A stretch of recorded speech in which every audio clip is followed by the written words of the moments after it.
What if I told you that money isn't just a tool, it's a weapon? One that's been used to ignite some of the world's most catastrophic conflicts, shaping the course of history in ways that remain hidden from view. What if the real power players behind the scenes aren't the ones who lead armies, but the ones who control the flow of wealth, silently fueling wars and suffering in pursuit of their own gain? Would you still believe in the moral cause behind global conflicts, or would you begin to question who's really pulling the strings? For centuries, war has been a fixture of human history. Nations have fought over territories, ideologies, and resources, claiming lofty ideals as justifications for their actions. But beneath the surface of these conventional conflicts, there exists an undeniable truth. Many of the wars we've come to know were not merely about borders or beliefs. They were about wealth, both the accumulation of it and the power that comes with it. While we often hear about the noble causes behind global disputes, the driving force behind many of these conflicts is far more insidious. The hunger for wealth, often hidden behind political rhetoric and moral justifications, has been at the core of some of the most notorious wars in history. But what is the true cost of this pursuit? And how deep does the web of money and power really go? This video will take you through the dark corridors of geopolitics, where wealth, both legal and illicit, has shaped conflicts, influenced leaders, and created chaos around the world. This isn't just a history lesson. It's a story about how money continues to fuel conflict, long after the smoke clears. But in the end, what price are we willing to pay for the pursuit of wealth? For years, we've been told that wars are fought for noble reasons, defending freedom, spreading democracy, or protecting sovereignty. But is that the full picture? Why do wars continue to emerge in regions rich in resources, yet plagued by poverty? Why do some nations seem to endlessly return to war, even after decades of destruction? The truth is far more uncomfortable. At the heart of most global conflicts lies something far more tangible than ideals or territorial disputes. It's wealth.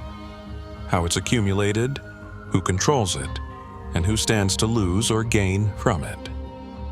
Geopolitics, often portrayed as a battle of ideas or nations, is deeply rooted in the financial interests of those in power.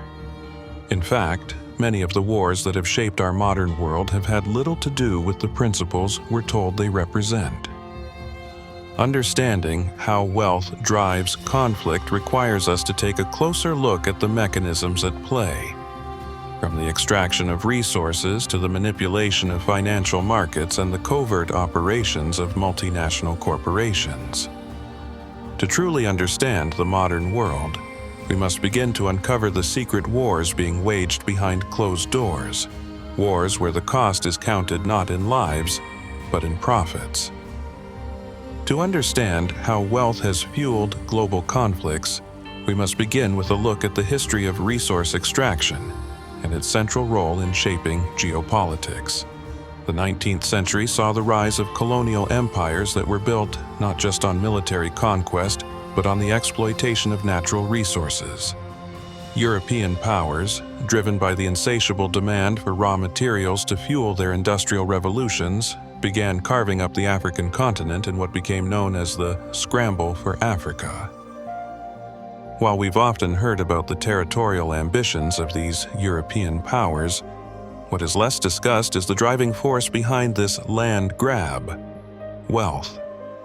Africa was rich in resources: gold, diamonds, rubber, and later oil, resources that the colonial powers coveted for their own economic growth. The wealth generated from these resources was what enabled Europe to power its factories, grow its economies, and maintain its dominance in global affairs. But this was not a peaceful process. The exploitation of Africa's resources led to centuries of violence, from the brutal colonization of the continent to the wars fought over control of these vital materials.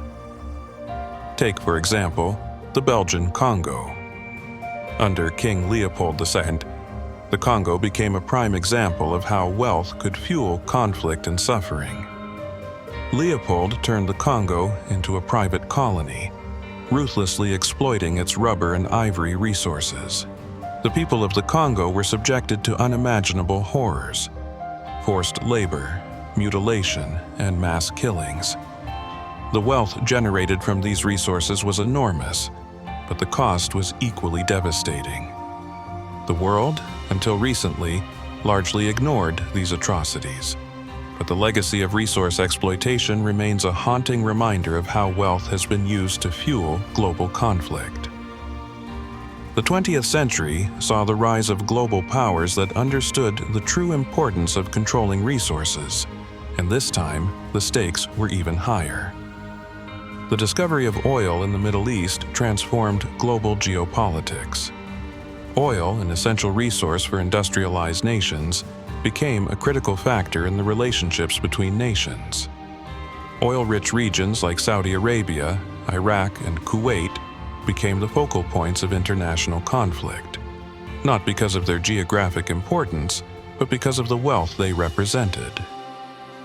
The United States, in particular, became deeply involved in the Middle East, driven by its need to secure a stable supply of oil. In 1953, the CIA orchestrated a coup in Iran that overthrew Prime Minister Mohammad Mossadegh after he nationalized Iran's oil industry. This coup was not about political ideology. It was about ensuring that Western powers had control over Iranian oil. This is just one example of how oil, and the wealth it generates, has been a driving force behind conflict in the Middle East. The Gulf War of 1990-1991 further illustrates the role of wealth in conflict. When Saddam Hussein invaded Kuwait, the world quickly mobilized to prevent the takeover of this small but oil-rich country.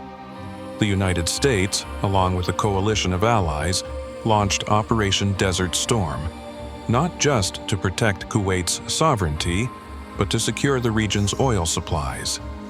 The cost of this war, both in human lives and resources, was immense, yet the financial interests behind it were clear. The wealth tied to oil continued to shape the geopolitical landscape, fueling conflicts that continue to this day. As we move into the modern era, the role of wealth in conflict becomes even more complex. The global financial system, with its intricate networks of banks, corporations, and financial markets, has become a new battleground for power. The 2008 financial crisis, for example, demonstrated how financial institutions, driven by the pursuit of profit, can destabilize entire economies and spark global unrest. The collapse of major banks, the housing market crash, and the subsequent recession sent shockwaves through the global economy, affecting millions of people. But who benefited from this crisis? The wealthy elite, who were able to protect their assets while the rest of the world suffered. The hidden wars fought in the financial sector often go unnoticed by the general public. Stock market manipulations, financial fraud, and the control of global debt markets are all part of the ongoing battle for wealth and power. The rise of private equity firms and hedge funds, which operate largely in the shadows, further complicates this landscape. These financial behemoths have become players in their own right, driving global economic policies and influencing political decisions in ways that often benefit a select few while leaving the majority to pay the price. In addition to these financial battles, there is the growing influence of multinational corporations, particularly those involved in the arms trade, energy sector, and mining industries. These corporations often operate in regions of conflict, not to promote peace or stability, but to extract resources and generate profit. The consequences of this are felt in the form of corruption, environmental destruction, and, in many cases, violent conflict.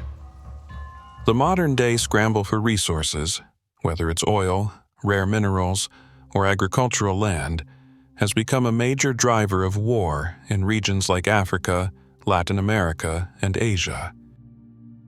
Consider the case of the Democratic Republic of the Congo, DRC, a country rich in minerals like cobalt and coltan, both of which are essential for the production of electronics. Despite its wealth in natural resources, the DRC has been plagued by violence, with armed groups fighting for control over these valuable minerals. Multinational corporations, often operating with little regard for the human cost, have been complicit in this violence, benefiting from the exploitation of these resources while turning a blind eye to the suffering of local populations. But wealth-driven conflict is not just limited to the past or distant regions. In the digital age, the value of data has become the new currency of global power. Nations, corporations, and even criminal organizations are engaged in a fierce battle for control over data, the personal information we generate every day. In the wake of the Edward Snowden revelations and the rise of cyber attacks, it's become clear that data is just as valuable as oil or gold. Governments and corporations alike are investing billions into cybersecurity and surveillance infrastructure, all in the name of securing their stake in this new digital gold rush. But as the recent attacks on critical infrastructure have shown, the consequences of this digital warfare are far-reaching, extending beyond the virtual world into our everyday lives. When you look at all of this, the wars fought for resources, the covert operations orchestrated for profit, the financial manipulations that destabilize nations, it becomes clear that wealth is not just the driver of conflict, but the very reason behind it. The international system, built on the exchange and accumulation of wealth, often operates in a way that benefits the few at the expense of the many. The wars we see on the news are merely the visible tip of the iceberg, with much of the true violence happening in the boardrooms, financial institutions, and dark corners of the global market. Take the example of the current conflict in Ukraine. While the public focus is often on territorial disputes and the ideological divide between Russia and the West, the underlying motivations are far more complex.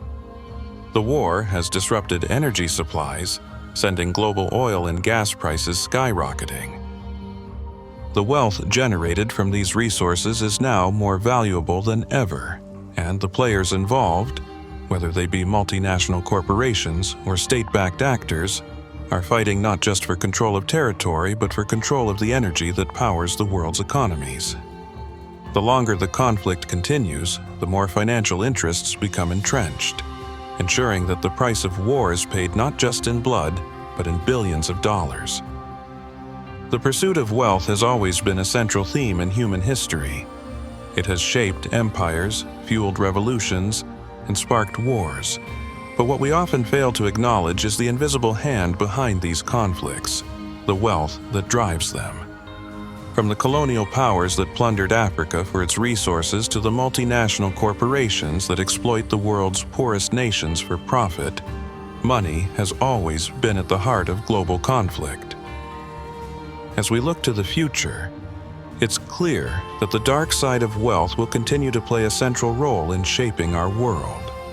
Whether through the control of natural resources, the manipulation of financial markets, or the exploitation of data, wealth remains the driving force behind much of the chaos we see in the world today. The question we must ask ourselves is simple. How much longer can we continue down this path, where the pursuit of wealth is the driving force behind global conflict? And when will the price of this relentless pursuit finally become too high to bear? If this topic intrigued you, take a deeper dive into the hidden forces shaping our world by watching the next video.